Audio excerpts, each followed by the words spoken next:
Yung tawang-tawa ako kanina kasi nag-chat si Daddy Dodong.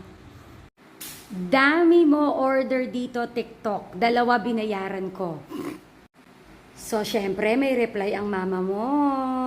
Nag-mine tayo sa isang TikTok shop. Hello, madam. Sabi niya, mine sa awarding. Kasi may awarding po ako napupuntahan. So, kailangan ko ng gown. Nag-mine ako. At nagsabay na rin ng iba. Para syempre, sulit ang delivery fee. At syempre, si Ate Bing nag-mine din. So, dinamay ko siya. Kasi totoo naman talaga. May nirecommend yung sister ko na si Sam na magandang pangkilay daw.